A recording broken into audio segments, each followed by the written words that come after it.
In this video, we will cover a function of human resource department called as recruitment. What is meant by recruitment? It is a process of searching for prospective employees and stimulating them to apply for jobs of an organization. Searching for a right candidate and stimulate them to apply for a job in an organization is called recruitment.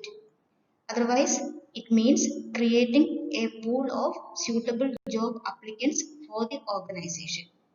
This definition is given by Edwin E. Flippo. About the purposes or importance of recruitment process. First one, determine the present and future personal requirement of the organization. Estimate how many employees are required now and for the future of the organization. Second, increase the job pool of job candidate at minimum cost. Already we have seen in the definition, create a pool of job applicants with a minimum cost. Third purpose, help increase the success rate of the selection process. If there is enough number of right candidate, then the selection process will be easy at low cost. That is another purpose. Help reduce the probability that job applicants, once selected, will leave the organization only after a short period of time. Properly selected employees will not leave the organization soon after their joining. For this reason, an adequate and appropriate recruitment process is required. Next, meet the organization's legal and social obligation regarding the composition of its workforce. The composition of workers in an organization should meet or should satisfy certain legal and social criteria or obligation. Example of legal criteria. In an organization, there must be this much percentage of SC/ST candidate or OBC candidates. That is a legal criteria. About the social criteria, if it is a charitable organization, then this many percentage of employees must belong to the charitable society. So, while recruiting number of person, they have to meet the legal and social obligation of that organization to the society. Next, identify and prepare potential job applicants who will be appropriate candidate. Already we have seen creating a right job pool is a function of or is a purpose of recruitment process. Then after creating this job pool or from this job pool, identify and select proper candidate to be placed in the right position. That is what is meant by this purpose. Next, increase the organization's individual effectiveness in the short term and long term. That is, conduct various type of training program or periodic training program for their employees so that there will be organization's individual effectiveness both in the near future and as well as for the years to come. Next, evaluate the effectiveness of various recruitment techniques and sources. In the coming slides, we will see the different types of recruitment technique or sources. So, examine or evaluate which technique is the best at the lowest cost. That is another purpose or importance of recruitment process. These are the various purposes. Coming to the factors influencing recruitment. There are many factors influencing recruitment. We can categorize them into two. Number one, internal factors, and number two, external factors. What are internal factors of recruitment? Internal factors are also called as endogenous factors. That means these factors or forces lie within the organization, but it affects the recruitment process of the organization. These factors are recruitment policy of the organization, the size of the organization, whether it is small or larger, then the existence of a human resource department and its planning, then the cost of recruitment, the growth of the company or whether the company has a future or if this particular organization is a growing organization or not, then the pay scale and other benefits offered by the organization, the quality of job and the number of posts in the same job or position. So these seven factors are called endogenous factors that affect the recruitment process of the company. Coming to the second set of factors, that is the external factors. External factors means any forces that cannot be controlled by the organization or forces that lies outside the organization. The major external factors are size of the labor pool, that is the number of suitable applicants. Then location of the job. If it is near to the hometown or if it is within the hometown, more employees likely to appear for that job. Then if the job is away from their hometown, less number of employees are willing to appear for the job. Then labor market in the sense the number of vacancies. Then the image of the organization in the society. Then the political, social and legal environment existing in the society where the company is located. Then the unemployment rate in the society. If unemployment is more, then it is likely that there will be a number of candidates applying for a same position, including overqualified candidates. Then number of competitors. That is, if only one company that is reputed in the society, then the number of employees applying to the same company will be more. If there are a number of companies in the same society that are having good image, then the number of candidates applying to a particular company will be less because they will be dividing and applying to other companies as well. So far we have seen the definition, purposes and factors affecting recruitment process. Here we will see the different sources or techniques of recruitment. There are several sources of recruitment or techniques of recruitment. Broadly we can divide it into internal sources and external sources. First we will see external sources. It includes advertisement, that is giving advertisement about job vacancy in the newspaper, in the internet, in the website, radio, television or other forms of social media. Second, employment exchange. This exchange maintain a list of job seekers or qualified persons according to their degree. When company contact this exchange, they will deliver the appropriate number. Third, unsolicited applicants. These are the applicants who contact an organization about a job either in writing, over phone or by post. Next, professional organization who deliver licensed professional on demand of the company. Next, similar organization, that is transfer of employees from one hospital to one of the other branches where there is insufficiency of employees. Next, casual callers. This is similar to unsolicited applicants. These job seekers may casually call an agency and they will be stimulated to apply for the job. Next, labor contractors who supply enough number of employees on demand of a company, for example, painters, building contractors, etc. Trade union similar to professional organization, they deliver suitable number of correct applicants. Then data bank similar to employment exchange, maintain a list of professional members or eligible candidates. In demand or according to demand, they will be supplied for the company.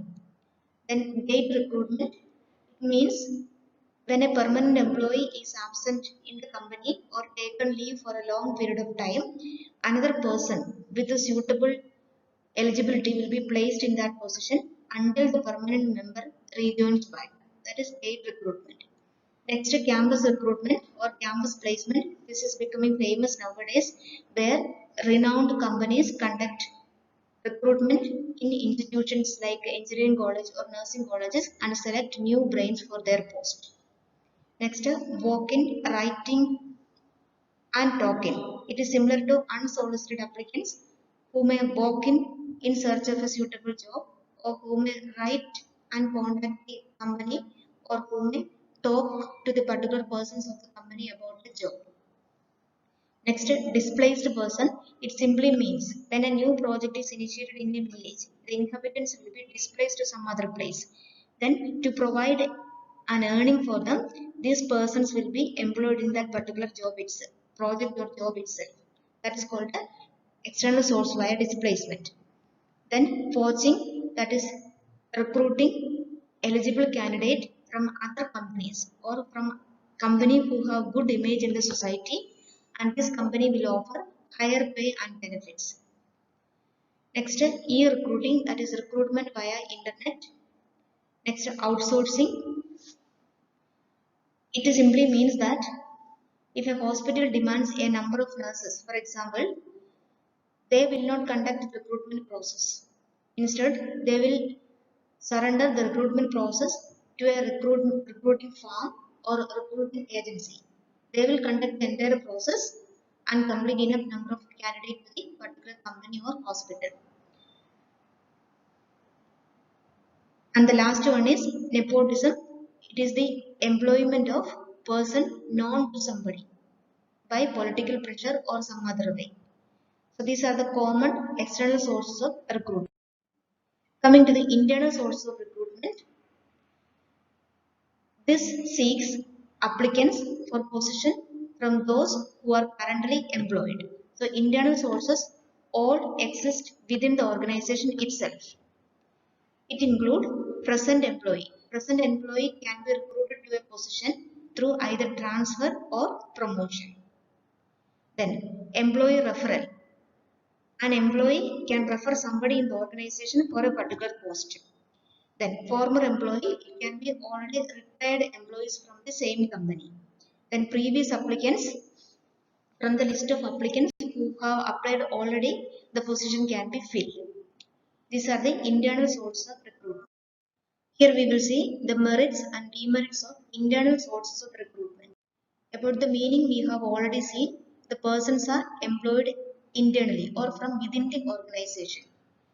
That is, because it is employed within the organization, there is no labor charges or it is less costly. The candidates are already well aware or well oriented with the rules and regulations of the company. The organization is well aware of the performance of an employee. Here the employees are promoted or transferred. Hence, the employee morale and motivation will be improved and the accomplishment of the employee is rewarded. Coming to the demerits, it is an oldest method of recruitment. It abets raiding. For example, if employees are promoted not on a correct basis, then there is chance of corruption. That will result in raiding or other type of activities. Then candidates' current work may be affected. Then politics may greater role, especially with the promotion to a higher post. And those who are unpromoted, there may be morale problem or they may be less motivated. Coming to the merits and demerits of external sources of recruitment. External sources means or external technique means employees are coming to the organization from outside the organization. Hence, there is new skill, new talents and new experience to the organization. Compliance with the reservation policy become easy. The scope of resentment, jealousiness, and heartburn are avoided because morale of the members are not affected. Morale of the members who are already in the environment are not affected. So resentment, jealousiness, and heartburn are avoided. Then coming to the disadvantages, better morale and motivation is associated with the internal recruitment. It is costly because the recruitment process is a lengthy process. Then the chances of creeping in false positive and false negative errors. Adjustment of new employees to the organization culture takes a long time. Now we will see about rules or principles of recruitment. You can see here 12 principles. Number one, commonality. The common recruitment process should be followed in an organization. It should not vary from department to department. Then openness, hidden agenda should not be there. Competitiveness, that is competitive to each other to employ the right person for right job through right process. Then legality, legal implications should be followed, especially to reservation norms. No discrimination, right candidates only should be selected. Then constancy of criteria, the recruitment policy already established according to the job description must be followed. Then neutrality, no partiality should be taken. Then there is no subjective based employment, it must be based on objective evaluation. Then transparency, it means it should be understood by all. Then personal data security, there should not be unwanted sharing of personal information given by the candidate. Then acting without delay. Once the vacancy is advertised, the recruitment process should be conducted within that period of advertisement itself or within the time mentioned in the advertisement itself. So these are some of the general rules that have to be followed. Here comes the process of recruitment and its different steps. The first step is identify job vacancy. Second, carry out job analysis. Third, prepare job description. Fourth, prepare job specification.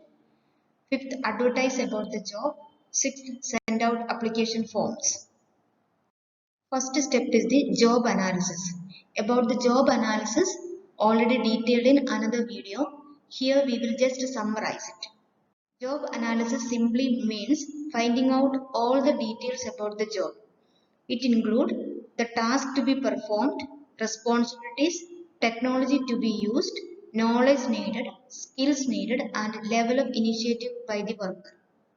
After preparing the job analysis, the personnel of the Human Resource Department or HRD will prepare a detailed job description and a job specification according to the job analysis. Next step in the recruitment process is advertising about the job. Candidates cannot apply for a job unless they know it exists, and this is where advertising comes in. A job vacancy can be advertised internally and externally. Internally include email or poster on the staff notice board within the organization itself. Externally means in a local or national newspaper, business website, social networking site, or through recruitment agency or at a job center. Advertising simply means informing the public about the job vacancy. It can be done internally, that is within the organization, or externally by external sites. Third step, receive the application. The application can be received in two ways, by post or by online.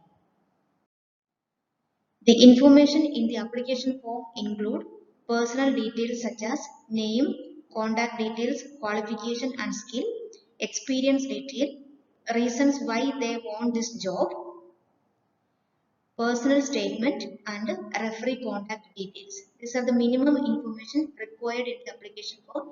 It will vary from post to post. So far we have covered in detail about different aspects of recruitment. Here we will see some alternatives to recruitment. Include overtime, that is allowing the employees to work overtime and they will be paid for it. Subcontracting, it means dividing a portion of work to the external agency and they will have workers to perform that particular job. Temporary employees, if an employee is on leave or until the permanent post is filled, suitable candidate will be selected to fill the post.